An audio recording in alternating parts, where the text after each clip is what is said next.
नमस्कार श्रोते हो, रेडिओ जयंतवरच्या पुस्तक अभिवाचनाच्या कार्यक्रमामध्ये ऐकूया ॲडव्होकेट मिलिंद चिंधडे लिखित राष्ट्रीय स्वयंसेवक संघाचा गोतावळा या पुस्तक अभिवाचनाचा भाग 17वा. अभिवाचक जयंत ठोंबरे.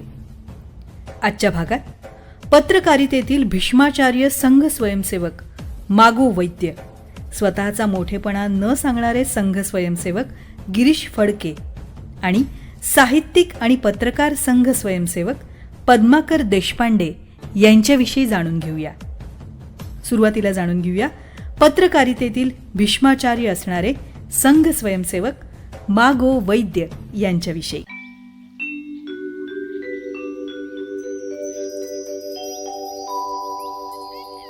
पत्रकारितेतील भीष्माचार्य, विचारवंत आणि लेखक मागो तथा बाबूराव वैद्य यांच्या वयाच्या 97व्या वर्षी निधन झाल्याचं वृत्त आलं आणि माझ्या डोळ्यासमोर त्यांची 2 वेळा झालेली भेट तरळून गेली.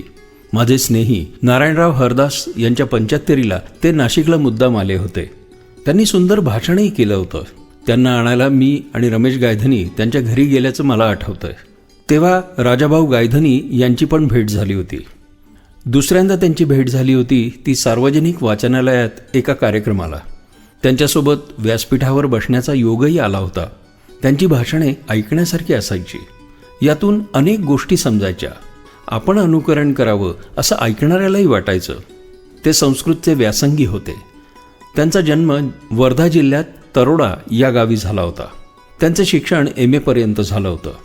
त्यांनी शिक्षक आणि नंतर प्राध्यापक म्हणूनही काम केलं होतं. ते 1943 पासून संघ स्वयंसेवक होते. त्यांनी विविध पुस्तकांचं म्हणजे आपली संस्कृती, चांदणे प्रतिभेचे, सुगम संघ, राष्ट्रसंकल्पना आणि श्री गुरुजींची अशी अनेक पुस्तकं लिहिली. असा एक निष्ठावान स्वयंसेवक, सर्व सरसंघचालक ज्यांनी जवळून पाहिले असे व्यक्तिमत्व म्हणजे मागो वैद्य. ते निष्ठावान स्वयंसेवक होते. नागपूर तरुण भारतचे ते अनेक वर्ष संपादक होते. विधान परिषदेचे सदस्य म्हणूनही त्यांनी काम केलं होतं. आजच्या वैचारिक गोंधळाच्या काळात त्यांच्या विचारांचे आणि अनुभवांचे मार्गदर्शन संघास आणि आपणास मिळणार नाही ही अत्यंत दुःखाची गोष्ट आहे. आता स्वतःचा मोठेपणा न सांगणारे संघ स्वयंसेवक गिरीशजी फडके यांना आपण जाणून घेऊया.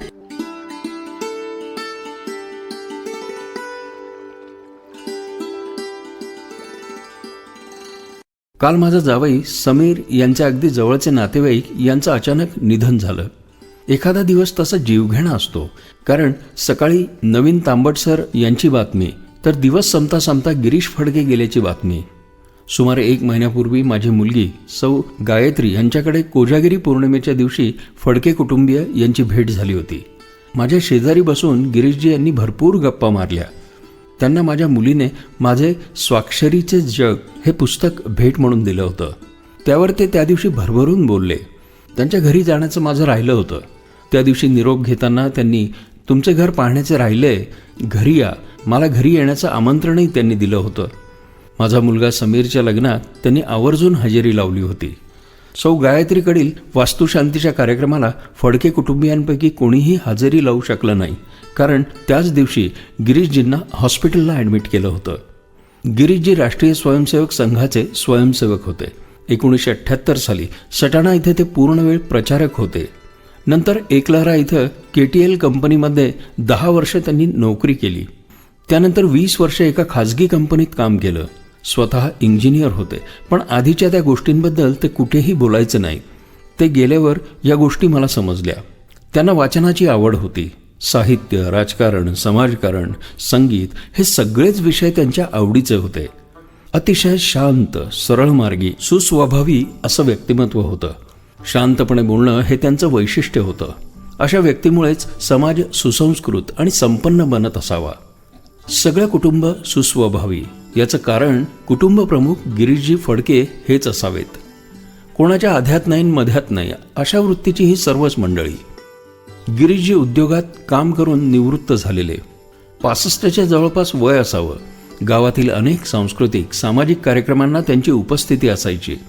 भेट झाली की त्या कार्यक्रमाची ते जरूर उजळणी करायचे. माझा नातू वरद आणि त्यांचा भावनिक संबंध जुळला होता. लहान मुलांचं आणि त्यांचंही पटकन जमायचं. वरदला गिरीश आजोबा गेल्याची बातमी कशी सांगायची हा प्रश्नच होता.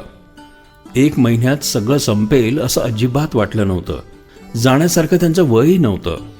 त्यांच्या माघारी पत्नी माधुरी मावशी, ज्या नाशिक शिक्षण प्रसारक मंडळाच्या आधी कार्यालयात कार्यालयीन कामकाज आणि नंतर बालवाडीत शिकवण्याचं काम करीत होत्या. एक विवाहित मुलगी आणि मुलगा, जावई, नात असं त्यांचं कुटुंब. कुटुंबियांसमवेत आनंदानं दिवस घालवायचे दिवस आलेले असताना ही वेळ यावी, ही अत्यंत दुःखद गोष्ट आहे.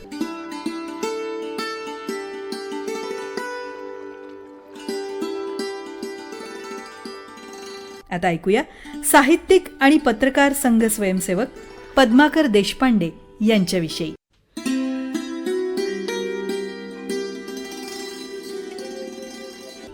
पद्माकर आणि माझी फार जुनी ओळख. पत्रकार मित्रांमधील हा फार जुना, अतिशय सरळ स्वभावाचा एक पत्रकार मित्र. ओळख सार्वजनिक वाचनालयात नाशिक इथं माझ्या आठवणीप्रमाणे साहित्य मेळाव्यात झालेली. तेव्हा तो HPT महाविद्यालयात असावा. लोकमान्य विद्यालयाचा तो विद्यार्थी असल्यापासून लिखाण त्यानं सुरू केलं. पत्रकारिताही त्याने खूप कमी वयात सुरू केली.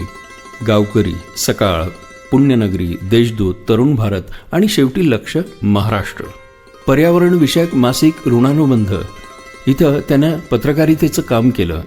ते करताना तो काही दिवस पुणे, संगमनेर इथंही होता. पत्रकारितेबरोबरच लिखाणही केलं. त्यामध्ये तरुण भारत आणि साप्ताहिक विवेक यांचाही समावेश होता. त्याच्या स्वभावाप्रमाणे त्याची लेखणी देखील सॉफ्ट आणि वेळप्रसंगी टोकदारही होते. त्यानं ज्या ज्या संपादकांच्या हाताखाली काम केलं त्या अनुभवांबद्दल त्यानं अतिशय सुंदर लिहिलं आहे.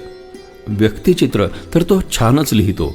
उदाहरणार्थ कैलासवासी मुरलीधर खैरनार, कैलासवासी जीवन टिळक इत्यादी.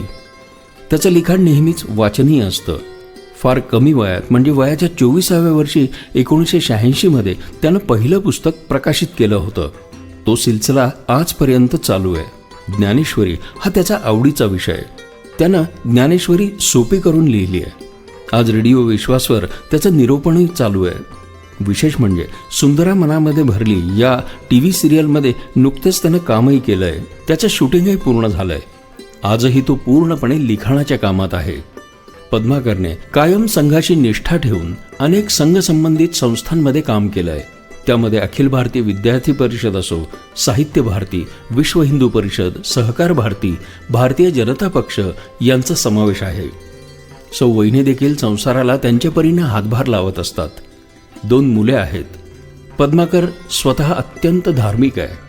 त्यानं नुकतेच श्री दत्त महात्म्य कथामृत हे पुस्तक लिहिलं आहे.